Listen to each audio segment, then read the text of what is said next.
Hi students, we can start a new paper, Indian Constitution and Human Rights. Okay.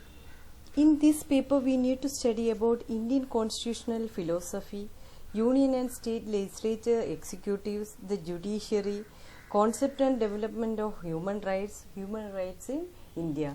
These are the topics in this paper. Then we can start the Indian Constitution history. We know the Constitution of India is unique in many ways. Okay, on the basis of a cabinet mission, a constituent assembly was elected in 1946. The constituent assembly was frame a constitution for independent India. Dr. Rajendra Prasad was elected as its president, and it was an assembly of eminent Indian leaders such as Nehru, Patel, Ambedkar, Radhakrishnan and many others. It had 292 members. It was actually its main objective was to frame a constitution for India. Then the Constituent Assembly set up several committees like Union Constitution Committee, Union Power Committees, Fundamental Right, then Minorities Committee, like that different committees set up, and after that it set up a drafting committee of 7 members with Dr. Ambedkar as its chairman and B.N. Rao as its constitutional advisor. Constitution was prepared by S.N. Mukherjee, and it taken more than 2 years. Actually they spent more than 2 years thoroughly and discussing and enacting the constitution. Okay, the Constitution of India came into force on 26 January 1950.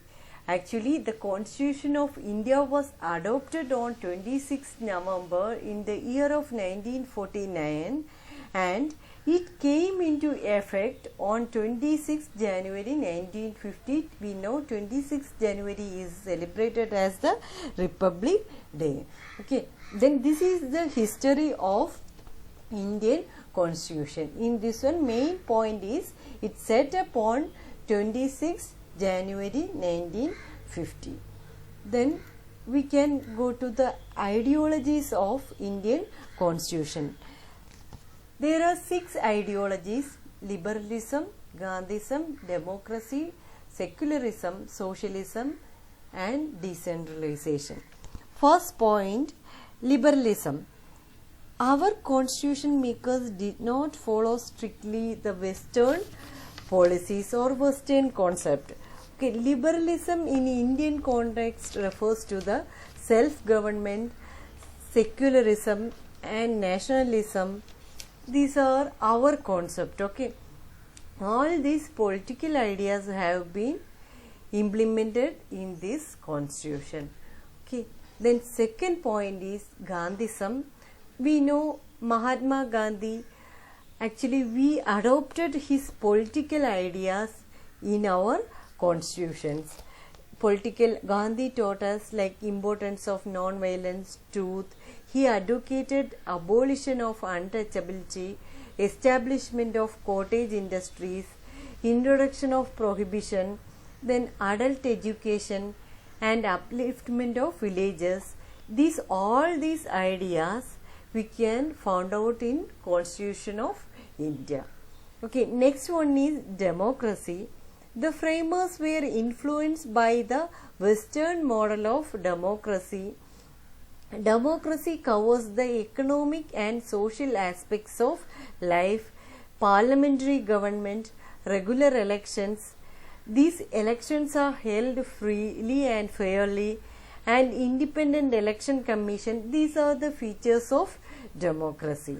Okay, then next point is secularism.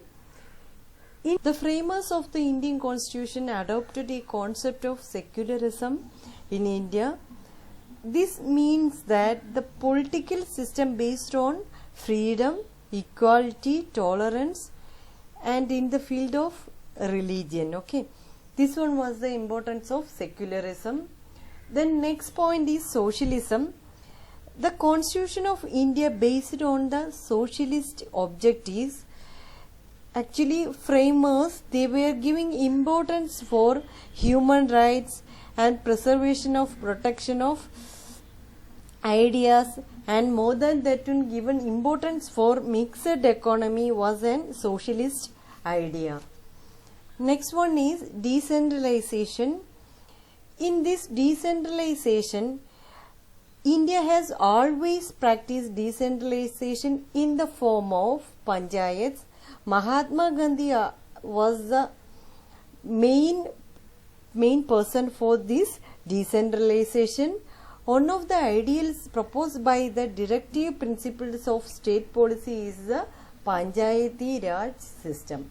Okay, then these are the ideologies or ideological base of the constitution: liberalism, Gandhism, democracy, secularism, socialism, and decentralization. Now we can go to the features of the Indian Constitution.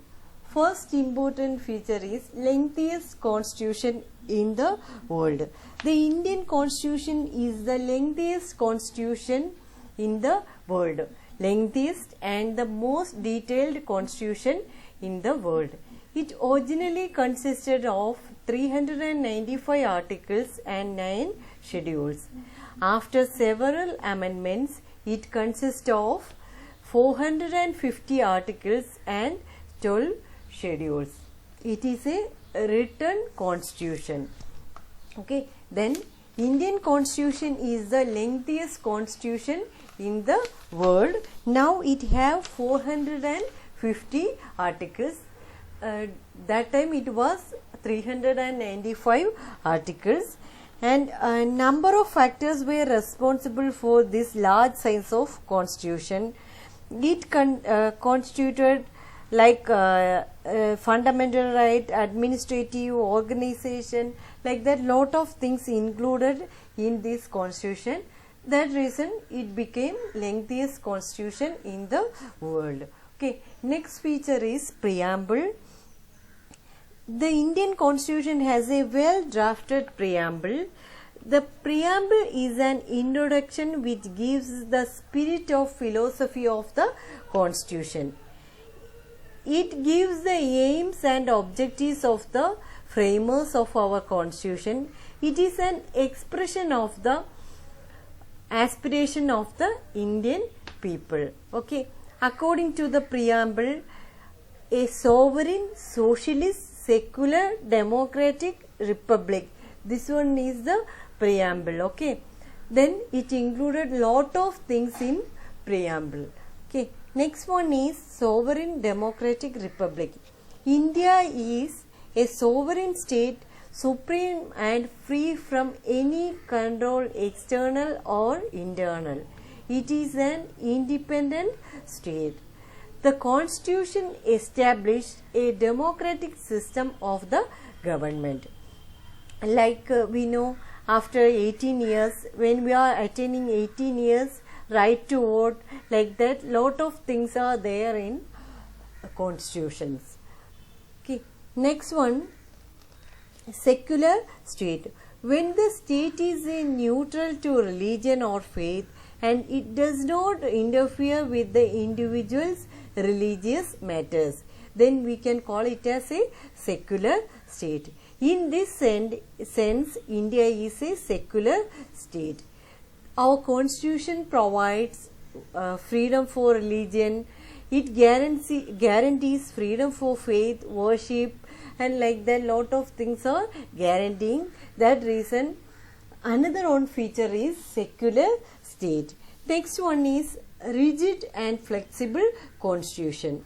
The Constitution of India combines rigid and flexible methods of amendment.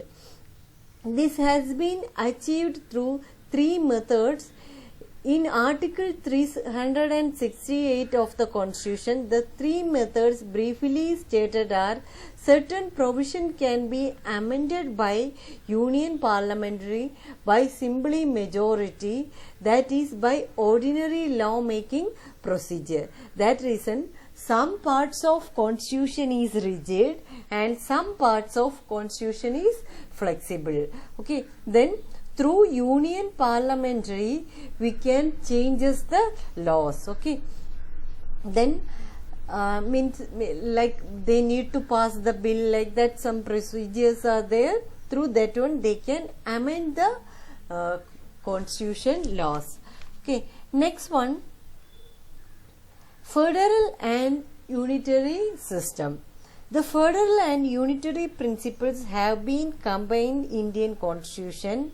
Basically, a federation has been established in the Constitution.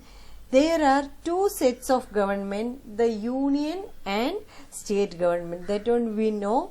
Union government is there and state government also is there. Okay, that one is another feature of federal and unitary system. Next one is parliamentary system. The Constitution of India establishes a parliamentary form of government, both the center and in the state. Okay, in the parliamentary system, the ministers are a part of legislature or parliament to which they are responsible. Okay, the head of the state or chief executive is a nominal executive. The ministers exercise a real authority. Accordingly, Indian President is a nominal executive. We know about the parliamentary system. The Parliament has been vested with the power to amend the Constitution, and the Supreme Court enjoys the judicial review powers. Then Supreme Court have the judicial review powers, and thus there is a combination of parliamentary sovereignty and the judicial supremacy in the Indian Constitution. This one is the another feature of Indian Constitution. Next one is fundamental rights. Fundamental rights. Okay, Article 14 to 35 provide 6 fundamental rights. After the 42nd Amendment, the 7th fundamental rights have been reduced to 6. Okay, then with the abolition of right to property, it became 6 fundamental rights. Earlier it was 7. After 42nd Amendment, it became 6. Okay, first fundamental right is right to equality. Second one, right to freedom. Third one, right against exploitation. And fourth one, right to freedom of religion. And fifth one, cultural and educational rights. And sixth one, the right to constitutional remedies. These are the fundamental rights. Okay, we have 6 main rights: equality rights, then freedom rights, exploitation against exploitation right, then religious freedom, then cultural and educational right, and the right to constitutional remedies. These are the main rights. The judiciary is the guardian of all these fundamental rights. Okay, then fundamental right is another feature of Indian Constitution. Next one is fundamental duties. In the 42nd Amendment, it incorporated a number of fundamental duties in the Constitution. Then, what are the fundamental duties? First one, respect to ideals and institution of the Constitution, like national flag, national anthem. We need to respect national flag and national anthem. Second one is value and follow the ideals of the national freedom movement. Okay, then third duty is uphold and protect the sovereignty, unity and integrity of India. Okay, then fourth one is render national service and defend the country. Then fifth one is promote brotherhood rising above religious, linguistic and regional differences to give up practice against dignity of women. Okay, then this one is another duty, and next duty is preserve our rich heritages. Then next duty is protect the natural environment.